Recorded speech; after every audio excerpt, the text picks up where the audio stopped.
Hello viewers.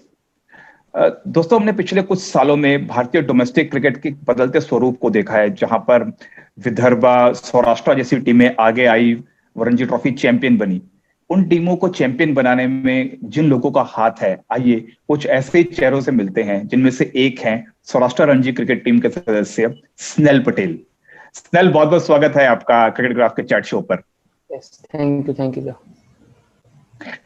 Snail, हमने Saurashtra Ranji trophy team की बात की, किस तरीके से पिछले एक दशक में हमने देखा सौराष्ट्र का क्रिकेट उभर के आया। टीम 3 से ऑलमोस्ट 4 बार रणजी ट्रॉफी फाइनल खेली, एक बार विजेता बनी, और लगभग 5 सालों से आप टीम के साथ जुड़े हुए हैं।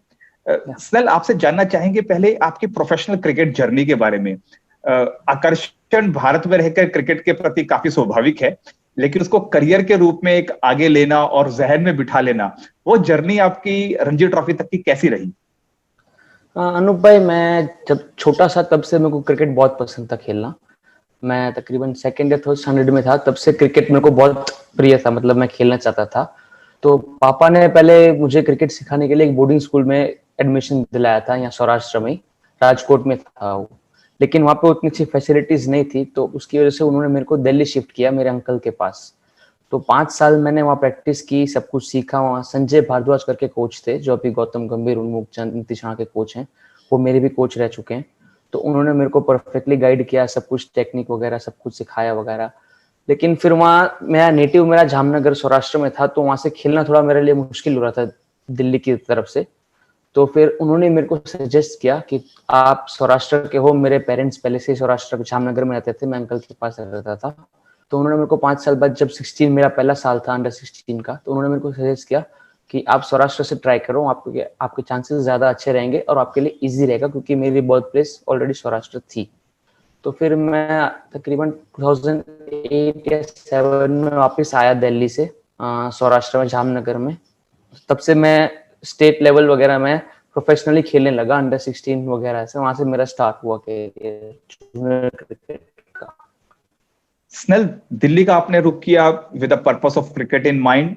आपने बताया 4 से 5 साल आपने काफी इफेक्टिव वहां पर व्यतीत किए। जब आप वो 4 से 5 साल के वक्त के बाद वापस सौराष्ट्र जामनगर लौटे, तो किस तरह से ग्रासरूट क्रिकेट में डिफरेंस पाया आपने पहले के मुकाबले, और अवसर थोड़े बेहतर हो गए थे जहां तक हम ग्रासरूट क्रिकेट या अंडर 16, अंडर 19 लेवल की बात करते हैं? हाँ, दिल्ली के मुकाबले तो थोड़ा इजी था, और मैं बेसिकली दिल्ली तो वहाँ सीखने के लिए गया था। मतलब जो यहाँ के मुकाबले जो वहाँ पे कोचिंग वगैरह जो मिलता है वो ज्यादा अच्छा मिलता है।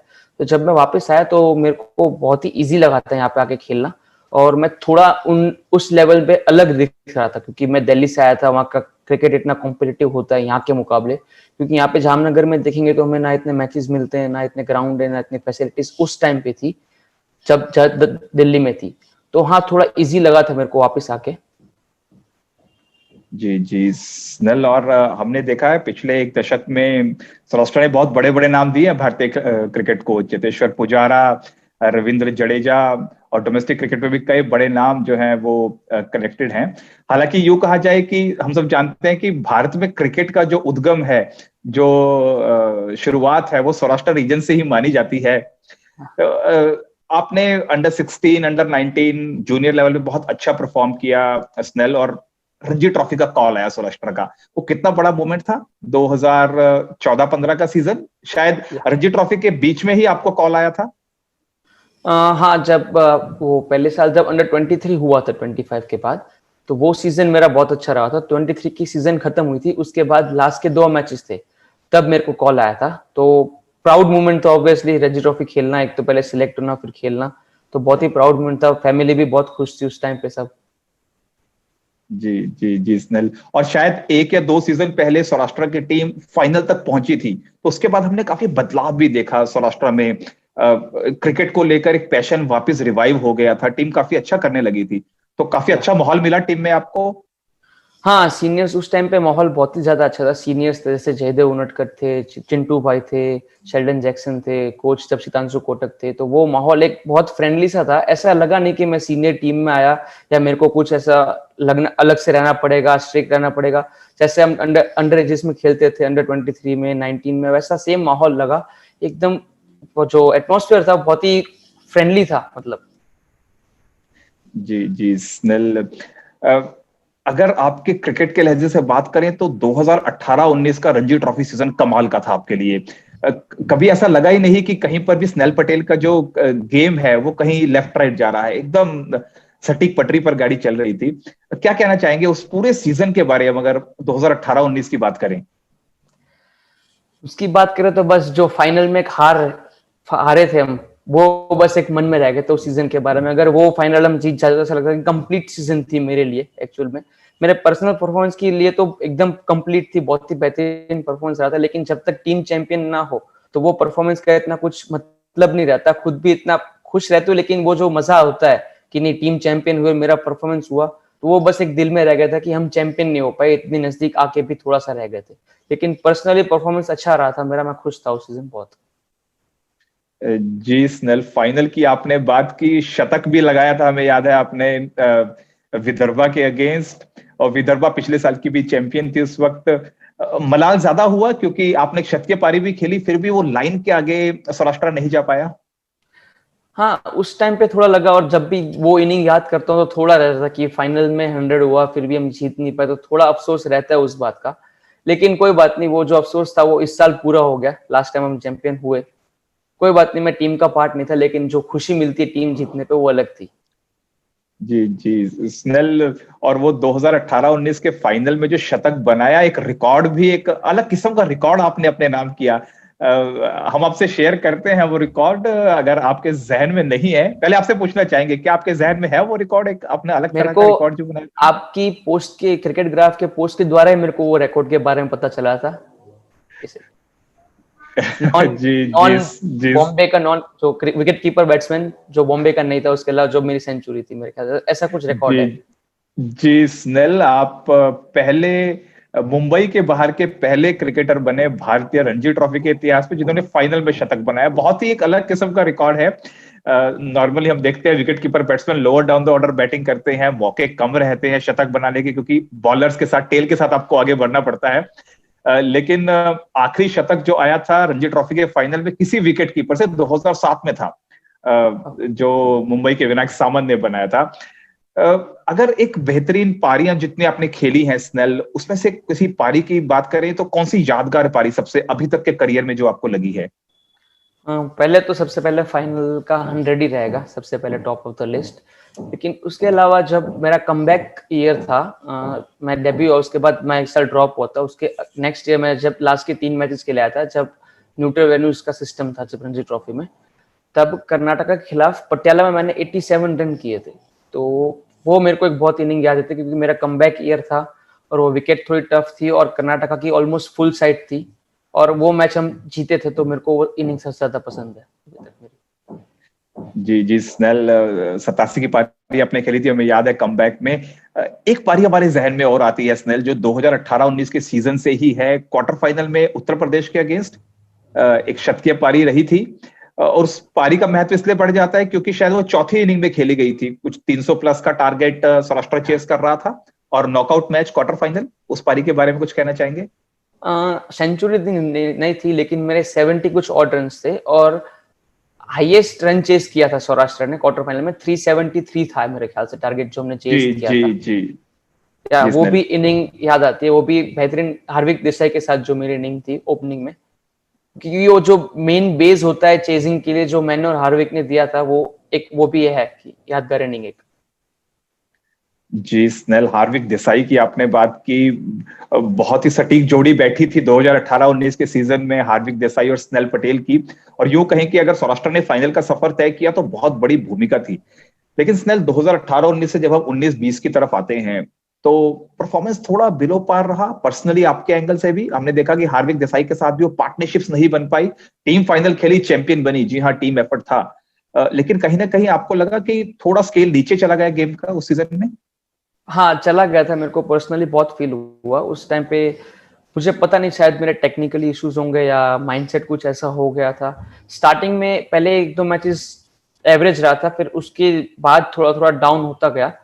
तो फिर आप, ऐसा होता है ना कि एक बार जैसे कि 1-2 इनिंग खराब आती है या फिर 1-2 विकेट ऐसे आ जाती है कि आप उस पर खेल नहीं पाते अच्छे से, फिर उसके बाद जो मैं वो प्रेशर में, खुद के प्रेशर में चला गया कि मेरे को परफॉर्मेंस करना है, मेरे को परफॉर्मेंस करना है, उसकी वजह से मेरा परफॉर्मेंस और डाउन चला जाता गया। मैं खुद पे इतना प्रेशर लेने लगा था उस टाइम पे।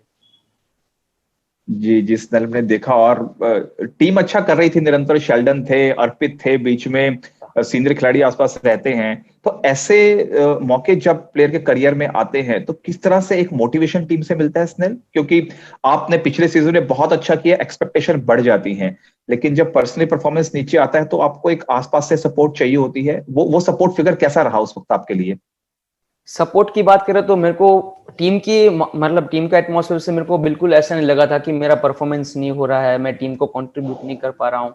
कोई ना कोई बात हो तो कोई ऐसा मेरे को ऐसा, मतलब ऐसा नहीं देखते कि भाई तेरा परफॉर्मेंस नहीं हो रहा है, कब तू परफॉर्मेंस देगा, नहीं, ऐसा कोई माहौल था ही नहीं। एकदम लाइट माहौल था। टीम को सब में पता था कि भाई किसी ना किसी का बैड पैच आता है, उसको उस टाइम पे सपोर्ट करना। तो सीनियर्स ने बहुत ही बेहतरीन तरीके से मेरे को सपोर्ट किया। वो बहुत ज्यादा हेल्पफुल रहते हैं, खास करके जयदेव भाई थे जो कैप्टन थे हमारे, फिर शेल्डन भाई थे, चिंटू भाई जो पहले 2-3 मैच थे फिर वापस आए थे फाइनल में, और जी साथ में लेते चले गए। मतलब ऐसा नहीं है कि अगर किसी का परफॉर्मेंस नहीं हो रहा तो नहीं उसको भाई छोड़ो किसी और को, नहीं, साथ में लेके चले गए, लेते चले गए और साथ में रखा टीम के मेरे को। जी जी स्नेल, जब इस तरह के बड़े खिलाड़ी आपके साथ रहते हैं तो हम मेंटली डाउन नहीं होते हैं। गेम में ऊपर नीचे चलता रहता है, लेकिन जिस तरह की सपोर्ट बनी रहती है तो परफॉर्मेंस अपने आप निकल कर आता है। और स्नेल, वो परफॉर्मेंस हमने टीम का देखा 2019-20 का फाइनल बंगाल के अगेंस्ट। आप अनफॉर्चुनेटली टीम का हिस्सा नहीं थे, लेकिन कभी भी आप टीम से जुदा नहीं थे। वो जीत का अनुभव कैसा रहा? Saurashtra Ranji trophy champion. मतलब लाइफ टाइम एक्सपीरियंस बोल सकते हो उसको, वंस इन लाइफ टाइम जो होता है ना, जो मतलब पिछले 4 साल से, मैं तो लास्ट 2 रणजी ट्रॉफी फाइनल में था, लेकिन ये टीम ने पहले 2 बार भी फाइनल में हार देखी थी। जो एक सबके अंदर जो एक भूख थी, जो एक वो आंखों में चमक होती है ना कि नहीं इस बार चैंपियन होना है, इस बार तो घर पे फाइनल था, राजकोट में फाइनल था, बंगाल के खिलाफ था। तो वो भूख थी सब में, वो जो एक चाह होती है कि नहीं इस साल तो, पिछले साल रह गए थे थोड़े के लिए, इस साल तो हमें कुछ करना है, करना है। जो फाइनली बाद में जो हमको वो जीत मिली, तो मतलब लाजवाब थी। मतलब उसको कोई वर्ड्स डिस्क्राइब नहीं कर सकते वो जीत को। जी स्नेल, हम सबने देखा कि किस कदर खुशी की लहर एक दौड़ी थी टीम के अंदर जब वो फाइनल इस साल के शुरुआत में मार्च में खेला गया था। स्नेल, सौराष्ट्र क्रिकेट की बात करते हैं। आपने अंडर 16, अंडर 19 लेवल खेला, रणजी ट्रॉफी में आपने टीम को रिप्रेजेंट किया। पिछले एक दशक में जो सौराष्ट्र के क्रिकेट में बदलाव आया है, 4 फाइनल्स खेले, एक बार चैंपियन, ऐसा क्या अलग हुआ ग्रास रूट क्रिकेट में कि सडनली भारतीय क्रिकेट में कंट्रीब्यूशन इतना बढ़ गया है सौराष्ट्र क्रिकेट टीम का? चेतेश्वर पुजारा, रविंद्र जडेजा, बड़े बड़े नाम भी आए, और आप जैसे खिलाड़ी हैं, अर्पित वसावड़ा हैं जो कंटिन्यूसली परफॉर्म करते हैं, शेल्डन हैं जिनकी तरफ हमेशा निगाहें लगी रहती हैं कि इनका परफॉर्मेंस इस साल कैसा रहेगा। तो ऐसा क्या बदलाव आपके विचार में आया है पिछले एक दशक में सौराष्ट्र क्रिकेट में? जो जो इस दशक में जो सीनियर्स ने जो खुद रिस्पॉन्सिबिलिटी ली है, जो वो खुद सपोर्ट करते हैं कि नहीं हम तो आगे बढ़ेंगे, लेकिन साथ में जो बच्चे आ रहे हैं, क्योंकि सौराष्ट्र में क्या है कि 2-3 सिटीज ही ऐसे हैं जहाँ पे फुल फैसिलिटीज हैं क्रिकेट प्रैक्टिस करने के लिए वगैरह, और बाकी के जो अलग दूसरे डिस्ट्रिक्ट है उसमें इतनी अच्छी खास फैसिलिटीज नहीं है। तो वो सीनियर्स है तो वो खुद रिस्पॉन्सिबिलिटीज लेते हैं, जैसे कि कहीं पे प्रैक्टिस हो रही है, किसी को कुछ हेल्प चाहिए, तो इतना इनिशिएटिव वो खुद लेते हैं ना कि वो प्लेयर का मोटिवेशन अपने आप बढ़ जाता है कि नहीं अगर ये हमसे इतना बड़ा प्लेयर है, जैसे कि चेतेश्वर पुजारा है, तो वो हमसे बात कर रहा है ऐसा फ्रैंकली, तो हमें लगता है कि नहीं वो हमसे बात कर रहा है तो हमें कुछ खास बात होगी। तो वो अंदर से एक जो आग होती है वो अपने आप निकल के आती है कि नहीं मेरे को कुछ करना है, मैं खुद मेहनत करूंगा। तो जो सीनियर्स ने जो सबका हाथ पकड़ा है, जो चाहे वो सीनियर्स चिंटू भाई हो, जैसे कि 16 का मैच हो या 16 के किसी बच्चे को कोई क्वेश्चन हो, जैसे जेडी भाई तो मीडियम पेसर को वो अलग से कुछ बोलते हैं, प्रैक्टिस हो रही होती है, तब जब भी झड्डू भाई आते हैं, रविंद्र भाई जब भी अवेलेबल होते हैं, या वैसे कभी कभार ट्रॉफी के नेट्स होते हैं तो वो कभी कभार आते हैं ऐसे ही फ्री होते हैं। तो कोटक भाई थे, जैसे सितांशु कोटक थे, लास्ट ईयर तक कोच थे, फिर उन्होंने हाई रिस्पॉन्सिबिलिटीज ले ली। नीरज ओडेद्रा करके हमारे जो इस साल कोच रहे थे करशन सर के साथ, तो वो सब क्या है कि एक ऐसा माहौल इतना फ्रेंडली, और जो माहौल रहता है ना पूरे साल ऐसा रहता है कि नहीं प्रेशर नहीं लेना किसी बात का, तुम खुल के खेलो जो तुम्हारी गेम है, तो वो बर्डन सा नहीं लगता आपको खेलते वक्त, आप एंजॉय करते हैं क्रिकेट। तो वो पिछले दशक से ऐसा लगता है कि वो सब बहुत फ्री हो गए प्लेयर्स अपना क्रिकेट खेलने में, किसी भी परफॉर्मेंस, एक तो परफॉर्मेंस बर्डन जरा सा भी नहीं रहा उस पर। जी स्नेल, और आपने बात की जब चेतेश्वर पुजारा, जयदेव उनडकट जैसे बड़े नाम अंडर 16 लेवल पर जुड़े हुए रहते हैं, तो बहुत स्वाभाविक है कि उस रीजन का क्रिकेट उभर के आएगा। तो हम माने कि अंडर 16, अंडर 19 लेवल पे बहुत इंपॉर्टेंस दिया जाता है डोमेस्टिक सर्किट में सौराष्ट्र में। यस, बिल्कुल दिया जाता है, क्यों नहीं दिया जाता। तभी तो अगर आप 16 से 19 से अगर उन प्लेयर पे ध्यान नहीं दोगे तो आपको फिर यंगस्टर्स या नए प्लेयर्स मिलने बहुत मुश्किल है। तो ऑफ कोर्स जो SCA है, हमारा एसोसिएशन है, वो बहुत ध्यान देता है सब लेवल पे। ऐसे नहीं है कि सिर्फ सीनियर्स पे, वुमेन्स क्रिकेट पे ध्यान देता है, अंडर 16, अंडर 19 सब लेवल पे ध्यान दिया जाता है। अभी रिसेंटली जब लॉकडाउन था तब मेरे को न्यूज मिल रहे थे कि 16 के 19 के बाय वीडियो कॉन्फ्रेंस सबकी अपडेट ली जाती थी एज अ फिटनेस लेवल। जो हमारे फिजियो अभिषेक ठाकर हैं, फिटनेस लेवल पे कि आप घर पे क्या क्या कर सकते हो, लॉकडाउन है, जिम नहीं जा सकते तो फिटनेस इंप्रूव करने के लिए, मेंटेन करने के लिए क्या कर सकते हो।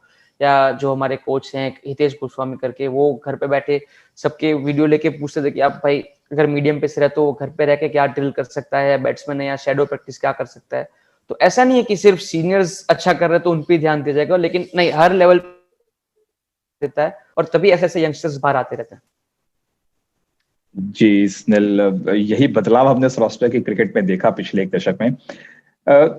स्नेल, एक हम बात जो आपके रणजी ट्रॉफी करियर की कर रहे थे, एक बात अछूती रह गई। 2018-19 के बाद रेस्ट ऑफ इंडिया में चयन हुआ, वो एक बड़ा लम्हा था। रेस्ट ऑफ इंडिया में अपनी जगह बनाना भी एक बहुत बड़ी उपलब्धि भारतीय क्रिकेट में। हाँ बिल्कुल, एक rest of India run trophy के लिए मैं सिलेक्ट हुआ था। बड़े बड़े नाम थे उस टाइम पे, अजिंक्य भाई कैप्टन थे, हनुमा विहारी जो ऑस्ट्रेलिया में बहुत अच्छा करके आया था, मयंक अग्रवाल थे। तो वो बहुत अच्छा एक्सपीरियंस रहा था मेरे लिए। मैं खेल नहीं पाया था, कोई बात नहीं, लेकिन मैं टीम का हिस्सा था, लेकिन मेरे लिए बहुत खुशनसीबी की बात है कि मैं टीम का हिस्सा रह पाया। जी स्नेल, और दुलीप ट्रॉफी में भी चयन हुआ जब आपने इंडिया ब्लू को रिप्रेजेंट किया। मौका वहां भी लिमिटेड रहा, बट एक अनुभव बहुत अच्छा आपने गेन किया इस छोटे स्पैन के अंदर। क्योंकि ड्रेसिंग रूम का अनुभव भी ये कहा जाता है कि आप कम नहीं सीखते हैं, जितना आप ग्राउंड पे सीखते हैं उससे कुछ कम नहीं सीखते हैं जब आप बड़े बड़े चेहरे और बड़े बड़े लोगों के साथ ड्रेसिंग रूम में भी रहते हैं। यस बिल्कुल, अगर आप जितना ग्राउंड पे सीख सकते हो उतना आप ड्रेसिंग रूम में सीख सकते हो। आप सबका एटीट्यूड है जो है कि अगर चलो कोई बात नहीं, मैंने बहुत कुछ सीखा। जैसे कि पहला मैच हमारा वॉश आउट हो गया था, तो ऐसा नहीं है कि अगर मैच वॉश आउट हो गया तो आपको कुछ भी नहीं करना। लोग वहां पे अपने आप खुद रिस्पॉन्सिबिलिटीज लेके खुद फिटनेस करते थे, या किसी को कोई प्रैक्टिस एक्स्ट्रा करनी तो वो करते थे। ऐसा नहीं कि भाई हम सिलेक्ट हो गए तो हमारा काम खत्म हो गया, यहाँ तक तो हम पहुंच गए। लेकिन नहीं, मैंने सीखा कि नहीं, यहाँ से आगे और जाना है तो हमें और कंसिस्टेंटली मेहनत करती रहनी पड़ती है और करनी चाहिए। जी जी स्नेल, स्नेल क्रिकेट से एक थोड़े आपके पर्सनल एंगल पे आते हैं। स्नेल पटेल जो नाम है, ये कहानी है इसके पीछे, हमने जो पढ़ी है, जो जानते हैं, आपसे पूछना चाहेंगे कि क्या वो कहानी सच है, और आपसे ही वो कहानी सुनना चाहेंगे। इससे पहले मैं बताऊं, कहानी में मेरे अंकल हैं जो दिल्ली रहते हैं, मैंने बताया था प्रैक्टिस के लिए। तो मेरे पापा के बड़े भाई हैं, ताऊ जी हैं मेरे। तो वो साउथ अफ्रीका का कोई क्रिकेटर था मेरे ख्याल से, स्नेल करके। तो उन्होंने ही मेरा नाम रखा था ये स्नेल। पता नहीं कहाँ से वो ढूंढ के लाए थे नाम, मेरे को मैं भी पूछता हूँ। कह रहे भाई तेरे ताऊ, पापा को पूछता हूँ तो कह रहे तेरे ताऊ जी ने नाम रखा था। तो मैं उनसे पूछता हूँ तो उनको लगा कि मेरे को बस ऐसे दिमाग में आया और तेरा एक अलग नाम रखने के लिए तेरा नाम स्नेल रख दिया। अब उनको भी नहीं पता था कि बड़ा होकर मैं क्रिकेट खेलूंगा, तो फॉर्चुनेटली वो दोनों मिक्स हो गया। जी जी जी स्नेल, अगर ये माना जाए कि आपका नाम वो साउथ अफ्रीकन फास्ट बॉलर के ऊपर रखा गया था, रिचर्ड स्नेल जिनका नाम था, और कहा जाता है कि रिचर्ड स्नेल दक्षिण अफ्रीका के की तरफ से पहली विकेट लेने वाले गेंदबाज थे जब 1992 में दक्षिण अफ्रीका ने क्रिकेट में वापसी की। तो बहुत ही सहयोग जुड़े रहते हैं कई बार इस तरीके से, बट ये पीछे की कहानी थी जो हम आपसे जानना चाहते थे स्नेल। स्नेल, बहुत अच्छा लगा आपसे बात करके, बहुत मजा आया। एक क्रिकेट सौराष्ट्र के बारे में मालूम पड़ा और आपकी क्रिकेट जर्नी के बारे में। एक उभरते हुए प्रतिभाशाली खिलाड़ी हैं आप सौराष्ट्र से, और सौराष्ट्र जिस तरीके से कंट्रीब्यूट कर रहा है भारतीय क्रिकेट के अंदर, देखने वाली चीज है। बहुत बहुत शुभकामनाएं स्नेल आपको आगे आने वाले करियर के लिए, आने वाले सीजन के लिए। उम्मीद है आपका कंट्रीब्यूशन क्रिकेट की तरफ यही बरकरार रहेगा। धन्यवाद Snell. Thank you, thank you, thank you very much.